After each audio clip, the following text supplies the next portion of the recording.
Hey guys, Yaku Workshop, you know the deal. If you're new here, welcome. If you have been watching some of the videos, thank you very much. If you are new, as I said, please like and subscribe. So 2 weeks ago, we did a set of amethyst earrings with bezel settings in red gold 9 carat. Last video we did was a nice big pear-shaped diamond. Great video, I actually really enjoyed watching that. You did a good job editing that. Oh, thank you. This time around we're doing amethyst earrings in 18 karat white gold. They're square stones. These ones are actually going to be sitting in claw settings. And you could apply this with obviously any type of stones. I mean, we're not going to judge if you want to put green stones or diamonds or anything in there. We're going to be showing you how we made these earrings in this particular video. Stay tuned.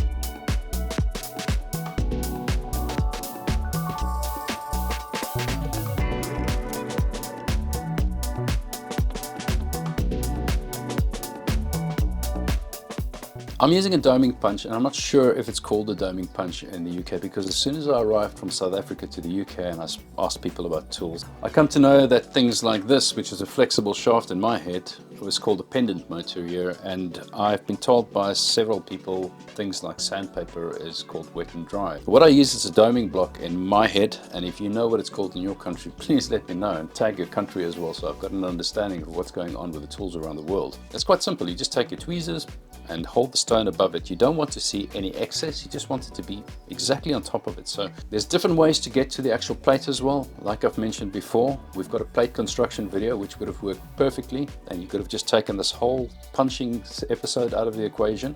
But from time to time I like to change my method of manufacturing. This time around I decided to go with a punch.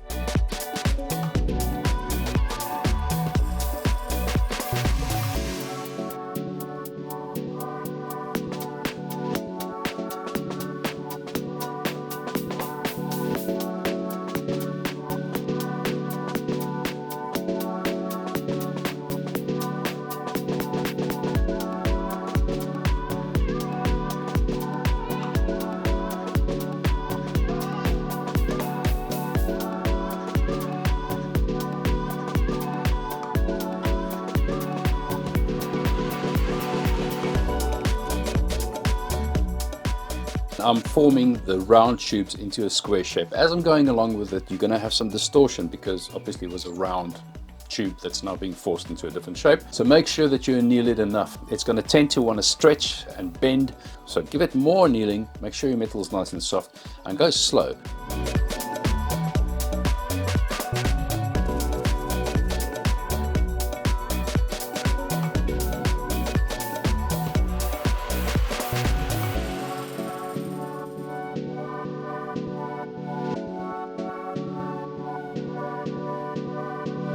End up with a cavity bigger than the one that you measured, then take it back into the measured cavity, which means that the top's going to stick out, and on the actual level of the punch you scribe a line all the way through. Cut that line and then file it absolutely flat. Now you're dealing with what you saw visually when you started out. You want that exact shape. Once you've gone flush, you know you've got exactly that shape.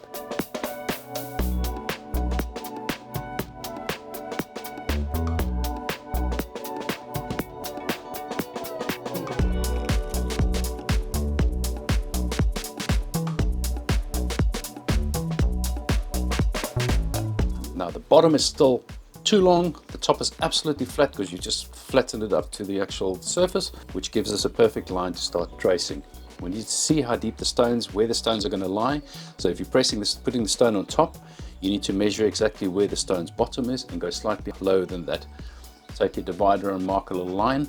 I want to cut the halfway out so that I've got a gap between the top bed that the stone rests on, slight gap, and then the bottom area over here. It opens up a lot more light for the stone. It's a no-brainer. We're going to do this in this case.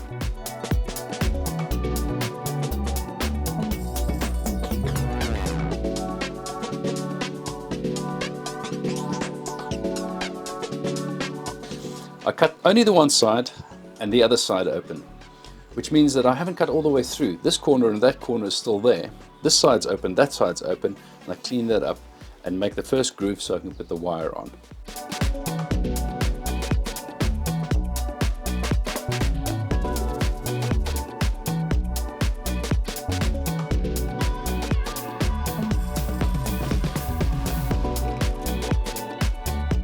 created the wire in this case for about 1 millimeter thick. Don't need to go any thicker than that. There's 4 wires, there's 4 corners. We know these amethysts are going to be absolutely safe. Once you solder the 2 claws onto the edges over here, it's obviously then secure on the sides here. Then you cut open the other sides, the opposite sides, and do exactly the same. It will create an opening all the way around.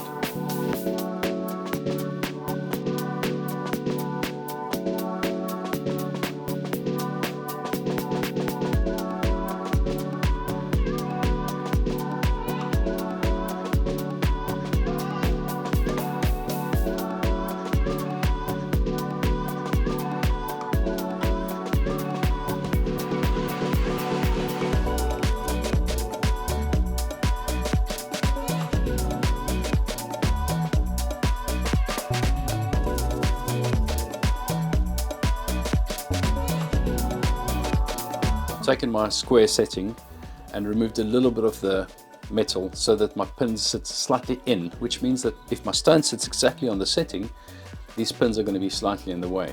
The reason for that is we need to take a little bit of that cavity away to set the stones. I turn it around, we put a little plate on the back there.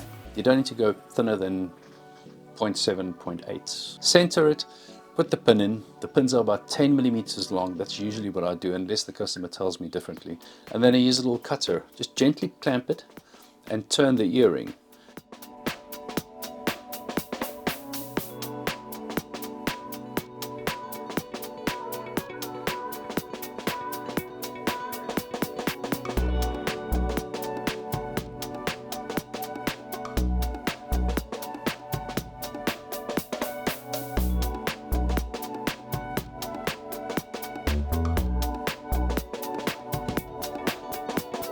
So that twist hardens it up slightly, and I'll leave a little indentation in the back part, just about 1 millimeter off the top.